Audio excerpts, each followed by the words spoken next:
tremendous sadness as Vista Ridge suffered through the loss of 3 of its family members.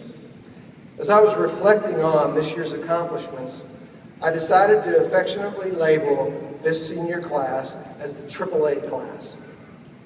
For their excellence in academics, the artistic abilities, and the athletic abilities of these young men and women. Here are just a few of the outstanding accomplishments I want to mention.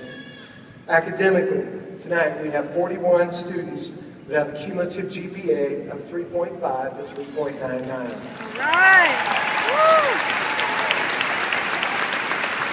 We have 10 students with a cumulative GPA of 4.0 or better. All right, We have 17 National Honor Society students. In the arts and the clubs, we had an outstanding musical this year, How to Succeed in Business Without Trying, by Andy Mello. Hey, Brock.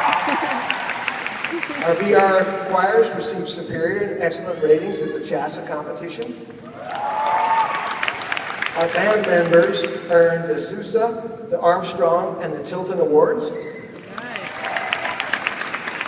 We had a second place finish at state level in the PTA Reflections Art competition. The Cyber Patriots team finished second and third place in the state competition. Athletically, we had a 4A football quarterfinalist. And to top it off, this year's first state championship for Vista Ridge, the boys track program.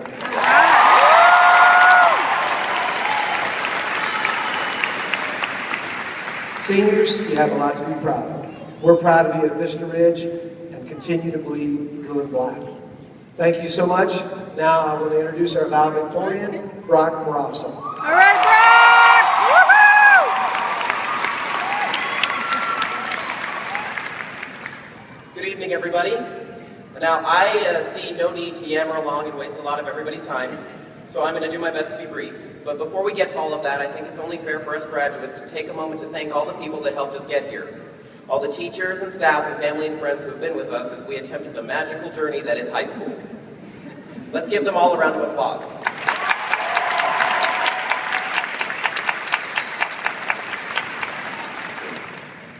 Now, this is a valediction. I personally hadn't the foggiest notion of what a valediction was until I Googled it, which was the case with a number of things over the course of high school, and I sincerely thank Google for all they've done for me. Thank you. But I digress. A valediction is a formal statement of leave-taking, to say farewell. Now, I think that sounds terrible. It turns this speech into a eulogy, and it turns graduation into a funeral. But today is not about saying goodbye so much as it is about looking forward. Now, sure, all of us have successfully freed ourselves of the mind-numbing system that is American public schooling. Of course. And we've had a hell of a time, haven't we? Yeah. You know, we've all had rough times, and we've met some fantastic people and the occasional not-so-fantastic person. We've lost a few great people along the way. We've all had failures just as often as successes, and plenty of mistakes and plenty of happy accidents. Our time here at Vista was marked by change, betterment, and experience. And I like to think that to an extent, we are all the same people we were when we first walked through those doors. But we have all changed for the better in one way or another. We've had 4 years to find ourselves. Or at least that's what everyone says we've done. We found us, whatever the heck that means. But it doesn't mean we're saying goodbye, nor are we putting our time at Vista Ridge to rest. Those memories and the screw-ups and the successes and the good times and the bad will always be there. Every time we lost 20 minutes to a dysfunctional smartboard, for example. Every test, every retake, every I was running late or I really need some coffee morning. Every sort of lost internet connection, every pass to the office, every rebelliously placed crank or goldfish, occasionally. All of these things will always be alive in some part of our memory. We've all changed and found our passions and talents in those few things that we absolutely can't stand. But we are all going to remember those first few stressful days of freshman year when we were constantly asking the question, so J is the blue hallway, right? Yes. Now, every little minuscule moment like that between then and now has brought us to this moment, and every moment hereafter. And that is what today is about. It is a celebration of the culmination of all of those things, a celebration of little moments. Today is a celebration of the now, and now is the beginning of a very, very long journey through life. Today marks the beginning of all those new moments and events and get me coffee mornings. Now, granted, we know that not all of these moments are going to be jewels. Some of them will be full of pain and hardship and discomfort. And then there will be the terribly banal, sort of boring and less than remarkable moments in future meetings and mixers and mornings. But it is up to us to turn every banal, boring moment into one that is memorable.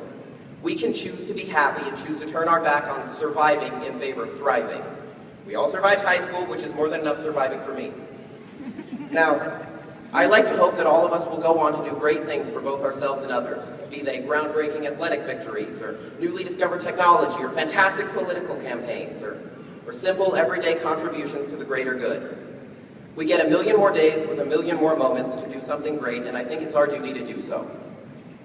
Now, I leave you today with a quote from the contemporary author John Green, who wrote, "When adults say teenagers think they're invincible, with that sly, stupid smile on their faces, they don't know how right they are. We need never be hopeless because we can never be irreparably broken. We think we are invincible because we are." We all think we're invincible because we are. Far too many people seem to forget that as they go about their lives. They allow things to get boring and sad and melancholy and eventually give up on anything being different than it is. But we're forearmed. Together as a class, we must acknowledge that everything is fantastic and beautiful and worth putting our time and joy into. I offer my sincerest congratulations to my fellow graduates and challenge us all to spend the rest of our moments wisely so we can help each other to stay invincible. Thank you.